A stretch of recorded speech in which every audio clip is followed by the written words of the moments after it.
I'm Karen Burniston, the designer of Pop-It-Ups dies for Elizabeth Craft Designs, and I'm here today with a tutorial for how to make a double Katie label pivot card. So the first thing I'll need to do is get my card made, and I'm going to take two 8.5 by 11 sheets of cardstock, and I'll go out to 5.5 inches on my trimmer, and then I'm just going to cut right through both layers. And that way I can have two identical pieces that are 5.5 inch tall by 8.5 inch long. What I want to do with these two strips is connect them to each other as one long card. So on one of the strips, I'm going to score 1/2 inch from the end to make a little hinge. Then I can use the new Elizabeth Craft Designs double-sided adhesive in that tab to be able to hinge those two pieces together. I think the easiest way to do that is just to stack the other page on top of the first one, slide it down so it's below the tab, make sure the top and the bottom are aligned perfectly, and then just fold over that tab to connect them. Now I need to determine where I should make my other folds in the card, and I'm going to have to go to the die itself to figure that out. I'm going to measure from the center line out to the end of the die, and then come back in just a little bit so that it can stay hinged. And I can see that I could go maybe 3.5 inches or maybe even 3 5/8, and that would really be the perfect amount to mostly get that full label but still leave a little bit hinged.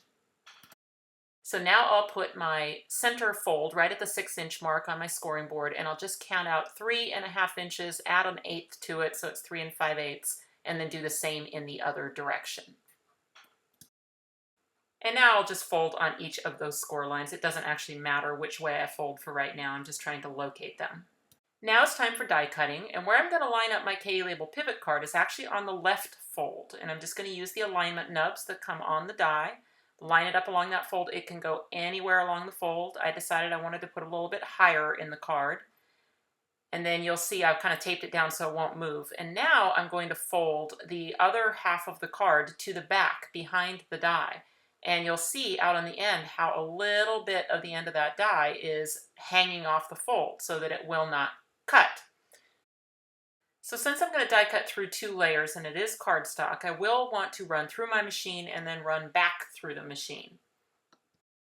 And I could tell even while I was die cutting where it's going to possibly have a problem, and that's at the hinge location, because that's actually 3 layers of cardstock.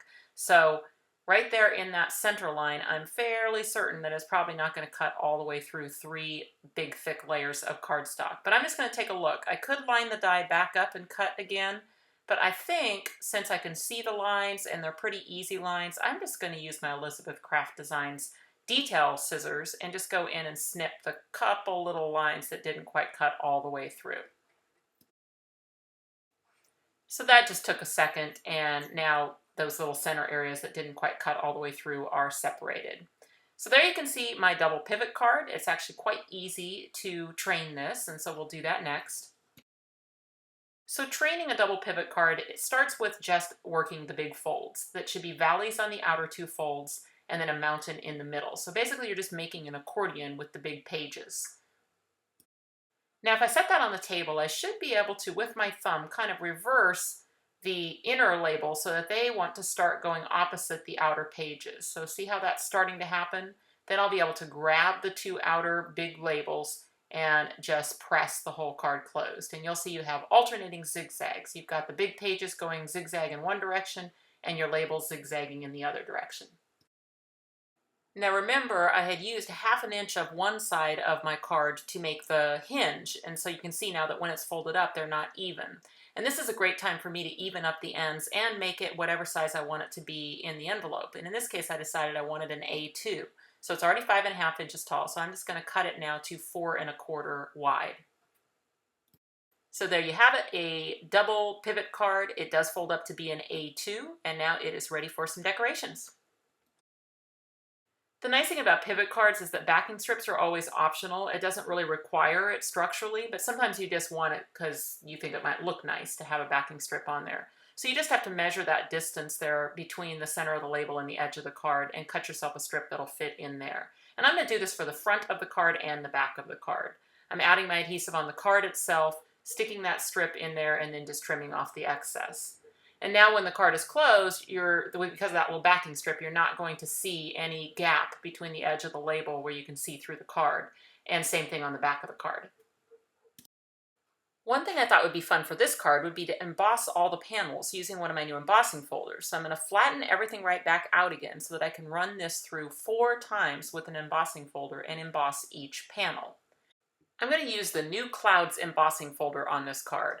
And what I'll do is I'm just going to do it panel by panel. Now the outer panels are easy. They're a little bit bigger. In fact, they're even a little bit bigger than the folder. So as long as I just line up the edge of the folder with that first fold line of my card, then I'm going to get a nice emboss in that panel. And another really nice thing about this folder is that it looks good both embossed and debossed. So that one that's going to be the front of the card, it's going to look great on both sides. Okay, the next 2 panels are going to be a little bit less wide than the folder itself. So the best way to do this is just to line it up with my first embossed panel and let the extra folder hang over the edge into the 3rd panel. And then when I put this in my machine, I'm going to make sure that my top cutting pad just comes up to the fold line in between the 2nd and 3rd panel. So see, I've got a little bit of folder outside the cutting pad, so that way there won't be any pressure against that folder and the embossing will stop at the edge of the panel itself. That worked perfectly. So now I just have to repeat that process for my final 2 panels. After I've got my embossing done on all of my panels, then I can go ahead and retrain this card. And again, I've got the big accordion going one way and then the labels zigzagging in the opposite direction. So just give everything a good retraining, and then now you're going to see you've got that completely cloud-filled double pivot card. Now it is completely up to you, but I think those little hanging down parts there in the middle don't serve a lot of purpose, and they make it hard for you to see the decoration that's going to be on the pieces behind them. So I'm just going to take my little detail scissors and just snip them off. So I'm just snipping on the fold, kind of at a nice angle to just kind of even out that swooping arc that goes across those 2 pages. And then I'll just remove those little bits that are hanging down in front of my labels, and that way I can see them easier when the card is open. The new Elizabeth Craft Designs double-sided adhesive is fantastic. It comes in rolls, it comes in sheets, and it's just perfect for die cutting. You just apply it to a piece of cardstock and then you're able to die cut through your cardstock and the adhesive, and then you'll have a sticker. So this is really going to be good for your intricate dies. And the liner on it's so thin that it really die cuts quite easily. And what I'm die cutting are the oval Clouds frame edges. So these frame edges are meant to make a frame around the oval accordion, but they are sold separately so that you can use them just to make fun cloudy frames. And since we've got a cloud theme going on this card, I thought this would be a great embellishment for the front of the card. And then since I've got the double-sided adhesive behind it, they are just stickers. I can peel up the liner, line them up around the front of the card, and they make that perfect cloudy frame. Another die I thought would be perfect on this card is the Poppy the Owl character die. And I am doing an all blue color scheme here, so I've cut the shadow layer and the detail layer out of different blues. The detail layer is actually some blue grass cloth. I just kind of had it in my stash, but it just was the perfect blue to use on the card. And what I did is I am going to replace the beak cutout that was cut when that detail layer was cut. I just kept that piece when it came out, and now I'm going to put it right back in again, because what I'd like to do is do a smaller beak, and in this case I cut it out of the black leftover area of a peel-off sticker, those birthday cake peel-off stickers. I just used the little beak die and cut a beak, and now that's a sticker since I cut it out of a sticker sheet, and then I can just place it right there. And I decided I wanted to raise that beak real high and have it up next to his eyes, just for a different look. I also cut some feet out of the grass cloth, and I'm just going to add some glue and tuck those in between the layers. Now the reason I had picked these birthday cake peel-off stickers is they have all these little rings of black circles on them, and I thought those would be really fun to make a different type of eyeball for Poppy. So the Poppy die comes with some eyeball dies, but the easiest way to change the characters is just to change their faces. Just change the eyes out, or like I did in this case, I raised the beak up, and it really does give them a completely different look. And then after I added those rings, then I'm going to go in with some transparent glitter dots and just put a glitter dot in the center of each one. And then later on, I'll just go ahead and color those transparent glitter dots with a blue Copic marker. Okay, all the rest of my decorations are pretty easily explained, so I won't make you watch me do them all. I added a little stamped greeting on the front. I made 3 of those owls and just peppered them around the inside of the card, along with some of the All Seasons tree dies cut out of a light blue cardstock. The reason my card is all blue is that was the challenge that I was meeting this month, was to make an all blue card. But you could definitely just make this card again with some other color choices. Obviously with die cutting, you always get to make your own choices for color and texture and design. Hey Facebook users, an easy place for inspiration with Pop It Ups dies is to go to Karen Burniston Designer on Facebook and like the page, and then you're going to start seeing some links show up in your newsfeed every morning. If you are looking for buying information for any of the Elizabeth Craft Designs products I've used here today, you can go to ecraftdesigns.com.